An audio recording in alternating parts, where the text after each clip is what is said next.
Hi, it's Andy. Hi, it's Dave. Hi, it's Kirk. Welcome to the A.D.K channel.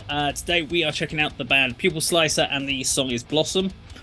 I know nothing about this band, so I have no clue what I'm expecting here, but I'm assuming you guys seem to know something about this band, so this should be interesting for me.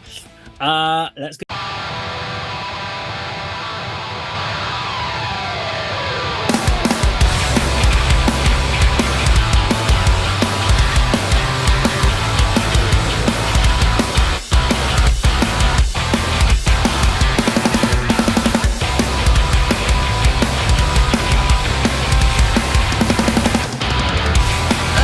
Precipice inside into chaos.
Okay, so there we go. Pupil, Slicer, and Blossom. I'm going to go last on commentary on this one, mainly because you guys know this band, and I need some conceptualization or contextualization, I should say.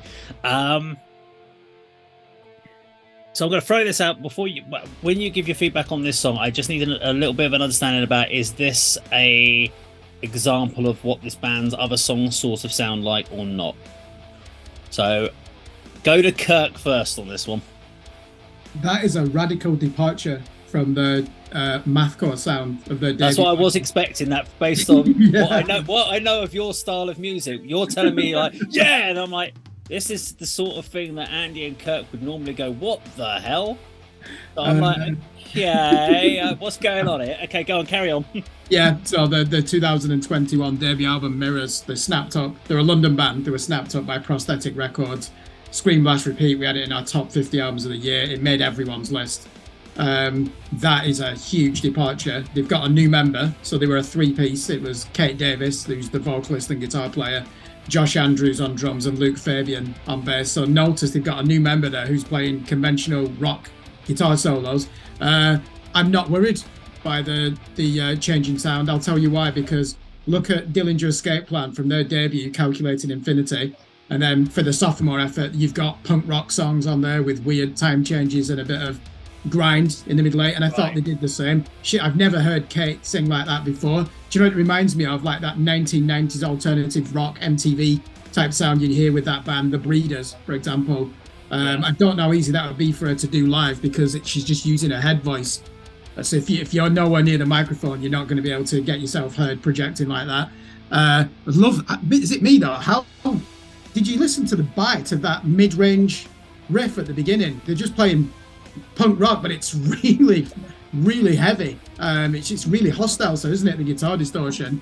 I thought that it did become more complex as it progressed. I was thinking, what the fuck is this? You're just playing verse-chorus songs in 4/4 timing, which nothing they've ever done before was ever like that. But I think they've pulled it off. I think they've really upped the game as songwriters here. And I don't think there's anything wrong with showing, hey, if we play technical, heavy music that's really challenging, what could be more of a left field turn than actually writing a conventional song? And it's not easy to do. And I think they've done a good job there. I'm actually not worried whatsoever about the new album. If we get 10 songs, 6 of them are mathcore and 4 of them are like that, I'll be happy. I think they're saying, look, we are capable of variation in our music, as you would expect with mathcore, because the whole point is you put everything you like into a blender, and it actually sounds like a fucking blender, doesn't it, when you get it on full blast? So yeah, Andy, I want to hear your thoughts on this. Am I right in thinking you saw them at the Red Lion in Stevenage a couple of times? No, I haven't. No, I know they played it. No. Yeah. Over to you. What are your thoughts? My first thoughts is, do you remember you were raving and we had to instantly, on the day of release, review a song by one of your bands, Haken? Yeah. Your reaction to that is pretty much my reaction to this. You know, you said you're not worried about the change of direction. I'm not worried. I'm a little disappointed because you mentioned MTV. I've noted down like radio-friendly, conventional song structure, which is so unlike Pupil Slicer from what I've heard before. I mean, I knew they played the Red Lion, and I listened to or got into them when a friend shared Wounds Upon My Skin on their Facebook page, and I was absolutely blown away by the video, the song. It was just absolutely incredible, and the album is amazing as well. You know, the vocals at the beginning from Kate was, you know, again, unlike anything from that previous album. There were a couple of moments, just for a few bars, sort of 2.5 minutes and 4.5 minutes, where it was classic Pupil Slicer. It just went intense and crazy, and it was brilliant. But then it goes back to, you know, as you said, sort of, you know, verse chorus, stand strong structure. I am going to obviously keep an eye on it and hope there'll be some highlights from the album, but I didn't really like that, if I'm entirely honest. And the video, I kind of wasn't really taking much notice because I was trying to process the song. But that's our sort of usual performance video in sort of various different settings. But I just hope there's something more than that on the future, on the upcoming album, because I was a little underwhelmed and sort of disappointed. Go on, Dave. Sorry, Pupil Slicer. Okay, so Pupil Slicer. I'm going to touch on the video first. So it looks like the whole thing was shot in a self-storage unit, from what I can tell from the corrugated walls, etc., like that. Then they've lined it with the silver foil thing, put the lights in. It's probably shot. They probably had access to 24-hour storage unit and shot it at night when there's no one on site, because it's their own setup. The other way that gave it away was, if you watch the drummer, there was no velocity in his playing. He was doing this because if he was to hit a cymbal in a storage unit, they're going to be deaf for about 2 minutes before they can hear anything. He had to hit it so light, and that's unfortunately doesn't look great in a live performance video. When your drummer has got no impact velocity at all, it doesn't look great. So there are ways around that, but they obviously weren't utilised in that sort of sense. For me, listening to the track, it sounded like a cross between metalcore mixed with Paramore, to be honest. There were Paramore punk vibe elements to it, broken in with some sort of metal deathcore kind of vocal elements. To me, that mashup didn't work whatsoever.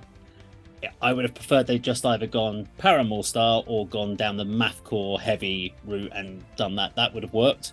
I think the mix of the styles that they tried on this particular song didn't work at all for me. I was clock watching from about a minute and a half in. I was going, how much longer I got? When we got to 2.5 minutes and we were not at the halfway point, I was going, oh, for fuck's sake, really? How much more of this song is there? Because I'm not hearing anything that's brought me in. I liked her heavy vocals. I couldn't stand her clean vocals. They did not work for me at all. Did it remind you a bit of Courtney Love? You know, like that's the one person I could think of. And I wouldn't say Paramore. I'd say Hole was probably. No, from her vocals, Courtney Love, and Courtney Love couldn't sing for shit either. So personally, I don't think she's got a good clean voice. She sounded flat. She sounded out of tone. Her screaming was great. That's why you might have seen when I was doing it, I kept switching to headphones, because when you've got the speakers you can't hear the clarity. So I was like, hang on, am I missing something? I really need to hear this close to understand what I'm hearing. If this was my first, obviously that's why I wanted to ask a bit more of a background about this band, because based on that I would be quite happy if I never heard this band again based on that song, and that's not happened very often. I don't think they're a bad band. I just think this would be one of those trade it albums if we were doing an album review, because there are people that are going to like this. It's only one song, though. Their album one song wouldn't be like this. But I can only judge it on this. So you guys, and I think the fact that you said it's a big departure, the fact that Andy said it's disappointing based on what came before it, it's a big risk for them. And it might be one of those suicide silence moments where they go off in a different direction for an album and then suddenly they have to come back to their core roots. I don't know. But yeah, not what I was expecting. And not a band that I'm actively wanting to go back and check out again, but I'm sure we will check out to see what another song on the album's like when it comes out. But yeah, honest feedback from me on that one, I'm afraid. So there we go, Pupil Slicer and Blossom. Now, if you like this video, please do like, share, and subscribe, and we'll see you on another video sometime very soon. Take care.